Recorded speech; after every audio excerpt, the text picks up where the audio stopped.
मेरठ में पति पत्नी और वो की कहानी किसी हॉरर मूवी की तरह सामने आई है। पत्नी ने अपने प्रेमी के साथ मिलकर पति की हत्या कर दी और लाश के टुकड़े कर छिपा दिए और शिमला घूमने चली गई। हैरान करने वाली बात यह घटना आपको रोंगटे खड़े कर देगी। ये रिपोर्ट देखिए।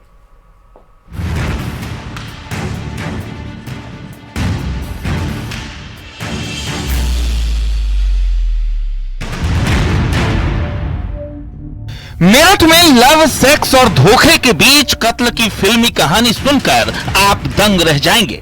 पत्नी का बर्थडे मनाने के लिए लंदन से लौटे पति की हत्या कर दी गई और लाश के 15 टुकड़े कर एक ड्रम में सीमेंट डालकर जमा दिया गया। घटना के पीछे कोई और नहीं बल्कि पत्नी ने ही बॉयफ्रेंड के साथ मिलकर अंजाम दिया। मेरठ के थाना ब्रह्मपुरी क्षेत्र के इंदिरा नगर इलाके की इस घटना से हड़कंप मच गया और हर कोई इसी बात की चर्चा कर रहा है कि लव स्टोरी का अंजाम ऐसा होता है क्या। पुलिस ने मौके पर पहुंचकर जांच पड़ताल में पूछताछ की तो पाया गया कि एक सौरभ राजपूत नाम के व्यक्ति हैं जो कि मर्चेंट नेवी में कार्यरत थे। ये 4 तारीख को अपने घर आए थे और तब से ही ये देखे नहीं गए थे। शक के आधार पर इनकी पत्नी मुस्कान और उसमें मुस्कान का एक प्रेमी साहिल, उनसे पूछताछ के लिए पुलिस ने बुलाया था और पूछताछ के दौरान इन्होंने अपना जुर्म कबूला है। इन्होंने बताया कि 4 तारीख को साहिल ने ये मुस्कान के साथ मिलकर जो सौरभ है उनके चाकू से मारकर हत्या कर दी थी। साल 2016 में सौरभ कुमार ने मुस्कान से लव मैरिज की थी। कुछ साल तक सब कुछ ठीक ठाक चला, लेकिन 2019 में साहिल शुक्ला मुस्कान के घर में किराए में रहने आ गया। वही दोनों की दोस्ती हुई और प्यार परवान चढ़ गया। पति पत्नी के बीच अनबन चल रही थी और साहिल ने उसका फायदा उठाया। करीबी बढ़ती गई और दोनों काफी नजदीक आ गए। इस बीच पत्नी को सरप्राइज देने के लिए सौरभ लंदन से उसका बर्थडे मनाने मेरठ आ गया। बर्थडे के कुछ दिन बाद ही सौरभ गायब हो गया। सौरभ के भाई को शक हुआ तो उसने अपनी भाभी मुस्कान से पूछताछ की। घर में मौजूद दूसरे लड़के को देखकर पुलिस बुला ली। सख्ती से पूछताछ की गई तो हत्या के राज से पर्दा उठ गया। उन्होंने शव का टुकड़े कर एक टन में डालकर उसे सीमेंट से भर दिया था। पुलिस द्वारा जो शव है उसको रिकवर कर लिया गया। शव को पोस्टमार्टम के लिए मोर्चरी भिजवाया गया है और इसमें जो दोनों ये साहिल और मुस्कान, इन दोनों को हिरासत में ले लिया गया, गिरफ्तार कर लिया गया है। परिजनों के करीब के आधार पर सुसंगत धाराओं में मुकदमा पंजीकृत कर लिया गया है। अब इन दोनों को ही माननीय न्यायालय के सामने पेश कर आवश्यक विधिक कार्रवाई की जा रही है। घर में मौजूद ड्रम को पुलिस ने बरामद कर लिया। ड्रम के अंदर लाश के 15 टुकड़े करके डाले गए थे और उसे सीमेंट से जमा दिया गया था। फिलहाल मुस्कान और उसके प्रेमी साहिल शुक्ला ने अपना जुर्म कबूल कर लिया है और पुलिस ने उन्हें गिरफ्तार कर लिया है। मेरठ से निखिल अग्रवाल, न्यूज़ 18।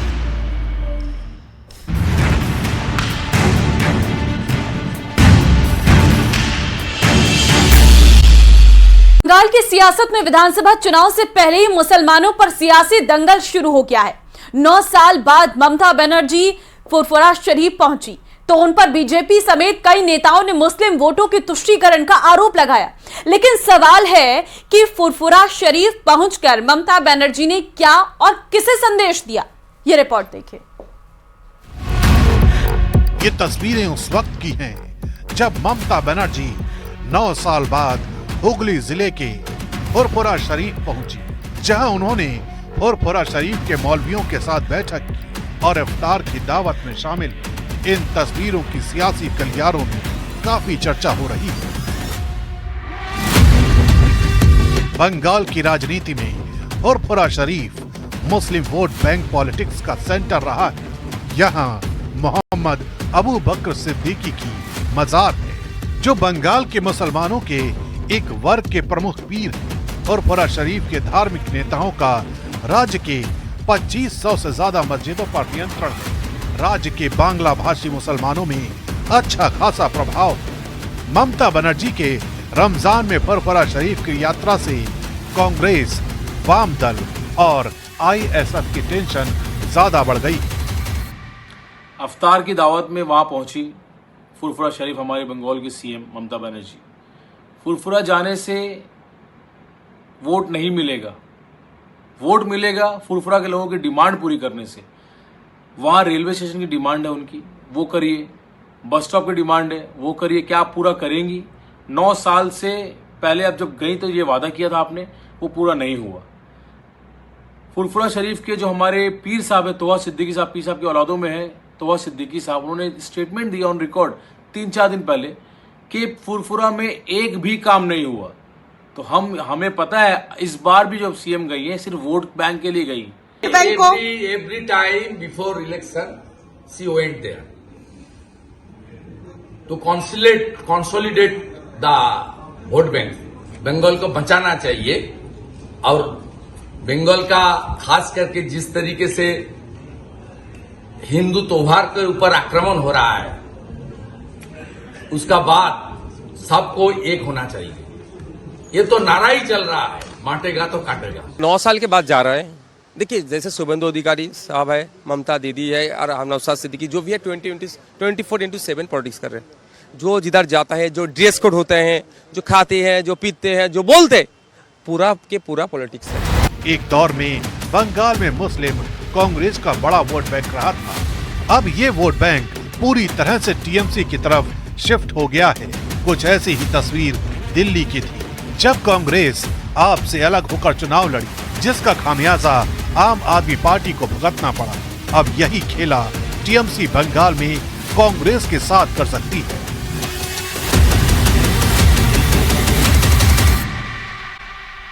औरंगजेब और उसकी कब्र को लेकर सियासत जारी है। विपक्ष के नेता इसे लगातार विवादित बयान दे रहे हैं इसे लेकर, और वहीं बीजेपी ने भी पलटवार किया है। एसपी सांसद वीरेंद्र सिंह ने विवादित बयान दिया है। उन्होंने कहा कि सरकार क्या सिर्फ मस्जिद पर ही कार्रवाई करेगी, क्या मठों और मंदिरों पर भी कार्रवाई होगी या नहीं। मठ मंदिरों ने सरकारी जमीन कब्जाई है। बीजेपी नेता संगीत सोम ने भी विवादित बयान दिया है। उनका कहना है कि औरंगजेब के नाम पर सड़कें बनाई गई, ऐसे में औरंगजेब की तरह राहुल गांधी और अखिलेश यादव भी देशद्रोही हैं। वहीं डिप्टी सीएम केशव मौर्य ने पलटवार कर कहा है कि मुगल आक्रांताओं का महिमा मंडन बर्दाश्त नहीं होगा। चाहे महाराष्ट्र हो या यूपी, दोनों जगह उपद्रवियों पर कड़ा एक्शन होगा। ये रिपोर्ट देखिए।